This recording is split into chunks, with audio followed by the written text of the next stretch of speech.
Hello, hello. If you've made it back to me, then you have already completed part 1 of your 9-9 agenda, which was the quiz on Canvas over roles in an ecosystem. And you are here for video notes in a food chain. So let's go ahead and update our table of contents and get that done. So we are going to put 9-9 as our date in our agenda. Our assignment title is going to be Food Chain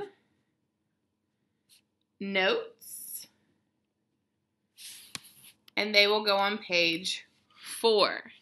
Okay, if you would like to go ahead and knock out the rest of your agenda for today, you will also have another set of video notes coming up at the end of class, and it is simply going to be called Food Web Notes. Easy enough, right? And they will go on page 5. Remember, you have something in between these two on your agenda for today. But if you want to turn with me to page 3, should be your vocab from yesterday. So if you filled that in, then 3 should already have something on it. This should be completely filled in. If not, you'll have a little bit of time. Hopefully today you can get that done. And page 4 should be a blank page. Page 4. All right. You are going to need this paper from your sub today. Okay, this one's a really easy fold. If you will turn it this way facing you, you're going to take the forest side and fold it to that bold line. Make sure your tops and bottoms are matched up, and then crease your edge. Okay, and you're going to take the ocean side and fold it over as well. Match up your edges. Go ahead and crease that side down. So you have a little brochure type foldable, a trifold paper, and we are going to take some notes in it. So you'll notice the front of this says the source of all energy is, and it is in here. So we know from yesterday the source of all energy is the sun. We're going to talk about food chains in 3 different ecosystems. So we sort of reviewed food chains yesterday. We did it really fast, but we're going to put that into practice today. So this says to add arrows to show the transfer of energy, okay, and label all elements with the word bank below. So again, we have those labels that represent what role organisms play in an ecosystem. So we're going to start over here with the ocean. Let me move my document camera up a little so y'all can see my whole, see my whole paper. Okay, that'll have to work for us. We are going to start with the sun, because we know the sun is the source of all energy. Okay, so this is going to be a little bit tricky. You're going to have a lot of different arrows going here. You need to remember that your arrows point to the thing that receives the energy. Okay, so the sun is going to give its energy all the way down here to our phytoplankton, which are these funny little guys down here at the bottom. So I'm going to draw my line, whoop, like that. And then we are going to label, okay, if you would like to use different colors to help you kind of differentiate, then you can do that. I'm going to try to make it easier for you guys. So I'm going to label phytoplankton. This is a long word. P-H-Y-T-O-P-L-A-N-K-T-O-N. Phytoplankton. It's not very clear, is it? I don't know if that helped, y'all. Hold on. Okay, let's go with that. Phytoplankton. And we need to make sure that we're labeling using these terms over here. So phytoplankton, since it's receiving its energy from the sun, it is doing the process of photosynthesis, which makes it a producer. So I'm going to go ahead and label it that way. Okay, the phytoplankton is going to give its energy to this guy right here.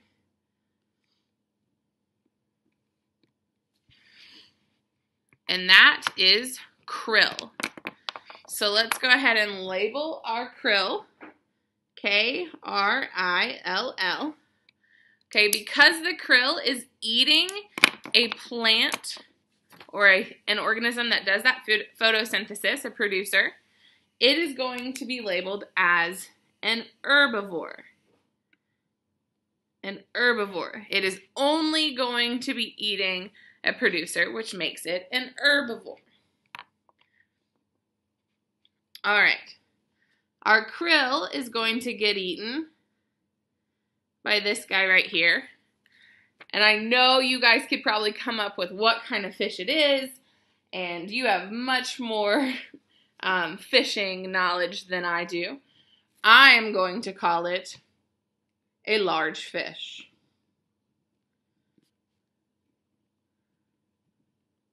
So large fish is going to eat our krill, and because of that, he is going to get labeled a carnivore. Okay, if we saw him eating the krill and the phytoplankton, then we could call him an omnivore. But at this point, we only know that he is eating krill, which makes him a carnivore. All right, who eats the large fish? Let's think about this. Large fish is going to get eaten by none other than our friend Jaws here. So let's label Jaws as a shark. And of course, our shark is a carnivore. A carnivore. All right, so then what happens? You guys already know that I'm not going to leave it at just that. I know y'all are brilliant, so we're going to push it one step further, even though our picture isn't asking for that. So I'm going to take our shark, and we're going to think about if he died. Okay, we know that that happens. So we are going to label our little line here, when the shark dies. Okay, not while he's alive, but when he dies, he has to get eaten by something as well. So we're going to get a little creative, and we are going to draw down here at the bottom. Anybody have a guess what this is going to be? Don't make fun of my art skills, guys. I'm not Miss Verbeek. She is a much better artist than me. Anybody? Anybody got a guess? Let's give them some more legs. Boop. All right. If you're still unsure, maybe this will help. Boop. A crab. Okay.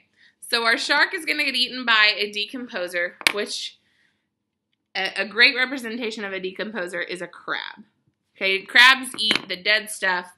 They stay down on the ocean floor their whole life, so they just kind of eat what lands down there. And that is usually stuff that has died and started to decompose. So our crab friend here is a decomposer. If you need to take a minute and kind of work through that again and review, you can do that. I'm going to walk you through it one more time just to kind of trace back our steps. So the sun is the source of all energy. The sun is going to give its energy to these little guys right here, which are phytoplankton. Because they get energy from the sun, they are producers. They get eaten by the krill, so phytoplankton give their energy to krill.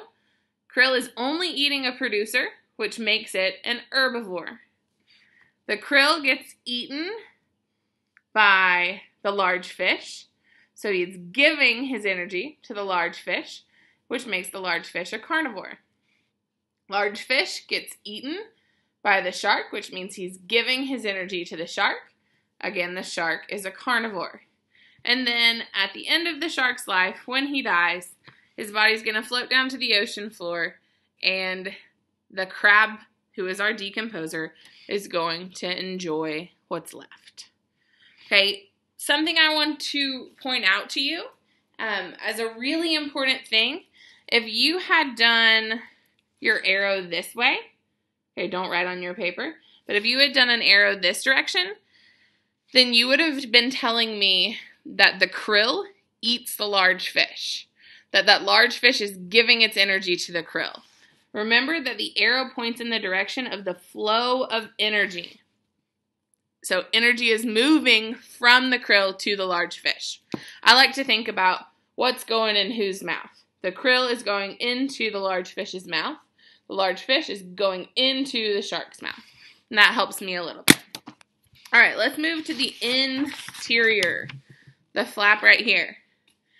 Okay, if you were just way ahead of the game, then you already know you can come up here and label the source of all energy is the sun. I told you guys you were going to get annoyed with this. The source of all energy is the sun. So let's work through this process together. All right. So we have to take the sun's energy and bring it all the way down here. Boop. Sun's energy all the way down. The sun is going to give its energy to the grass. And that grass is a producer. It is a plant. Bonus question. Think right now in your head. Is grass abiotic or biotic? Abiotic or biotic? Remember, abiotic means that it's not alive, it never has been alive, and it never will be alive. It didn't come from something alive. Biotic means that it is living, has lived, will live, or came from something living. So, grass is biotic. All right, let's keep going. We already have an arrow here. That's kind of a cheater move right here. Okay, the grass is going to get eaten by our little mouse friend here. And our mouse friend is an herbivore. Okay, we only see in this picture that the mouse is eating grass, so that is all we can assume. The mouse is an herbivore. All right. Who eats the mouse here? I think it's going to be the snake. So let's say that the mouse gives its energy to the snake. Snake. Okay, if the snake is eating a living organism that does not use photosynthesis, then he has to be a carnivore. A carnivore. All right, snake is going to get eaten by our eagle. So the snake gives its energy to the eagle. Remember to be careful about which direction your arrows point in. Okay, we're going to label the eagle as a carnivore because we only know that he eats the snake. He's not eating a producer, so he has to be a carnivore. And y'all already know we are going to take the eagle and figure out what would happen to him if he died. Ooh, I shouldn't have done that. Now my arrow's all sloppy, guys. All right. So, once the eagle dies, so let's label our little line. When the eagle dies, or technically when he uses the bathroom, right? When the eagle dies, someone has to eat him. And we know that someone is going to be a decomposer. So I'm going to give you a good example of a decomposer. Don't make fun of my drawings. Ooh. All right.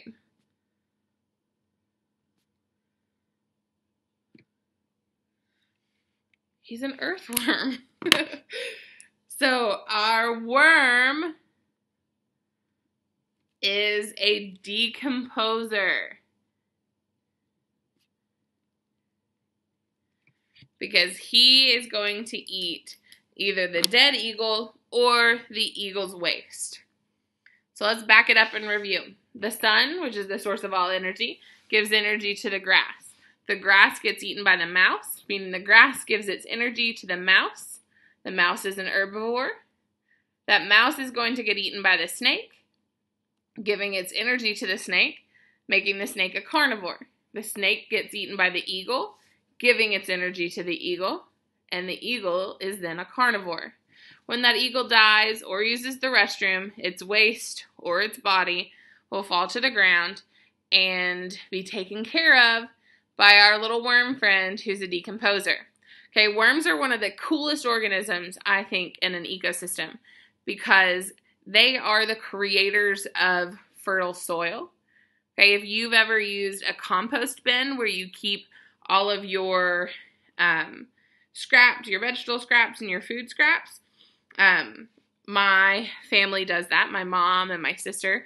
My sister uses it for her garden, so that compost, she has a bin outside with a bunch of worms in it, and they break down all of that food waste, and when they use the restroom, they're creating fertile soil, and then that soil can be put into a garden and help grow a really fertile garden, which is cool. So worms are awesome. Moral of that story. All right, let's move into the forest, guys. In the forest. All right. So in our forest, we're going to start the same way we have been with the source of all energy. This one's going to get a little tricky because some of this stuff looks a little funny. Okay, so here is our sun giving all of its energy to, this one's a little weird, algae. A-L-G-A-E. Algae. Okay, so algae is that green stuff. You probably see it growing on the inside of aquariums and things like that. It grows on the surface of water or on like the wooden posts of a dock. Okay, it's going to build up there. So algae is a producer because it gets its energy from the sun. Okay, these guys right here are your algae, just in case you're not sure where your arrow is pointing. Those guys right there, little green guys. All right, so the algae is going to get eaten by this friend right here. Okay, and this friend is a dragonfly. Dragonfly, right here.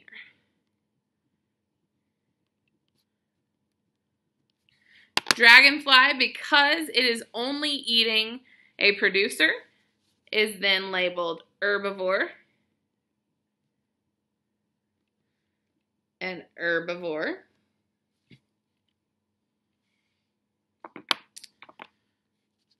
That dragonfly is going to get eaten by this little guy.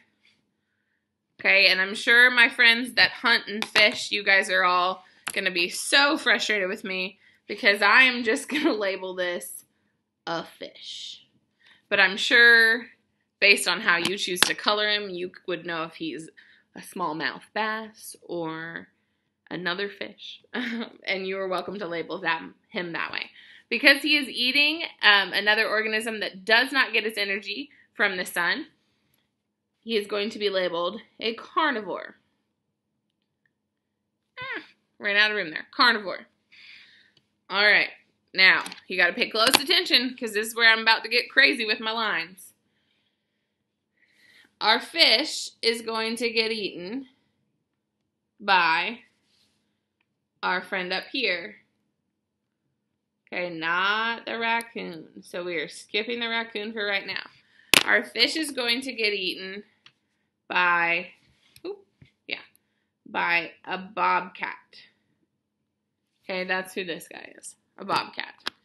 The bobcat, because he is getting his energy from an organism that does not use photosynthesis, he is a carnivore. A carnivore. All right. So, you got to use your imagination on this next step. The bobcat is going to give his energy to the raccoon. So this can be in a couple ways. If the bobcat were to die, the raccoon may scavenge his body and eat what's left. If the bobcat doesn't finish all of his fish, that would be another option, that the raccoon might eat the leftover. So we're going to put bobcat dies here. Okay, here's the tricky thing. We talked about the worms are decomposers for when the eagle dies or when it uses the restroom. Your raccoon is not going to eat the bobcat's waste. So if the bobcat were to poop, the raccoon is not going to eat his waste. He is just going to scavenge for leftovers, for meat, things of that nature. So let's label our raccoon.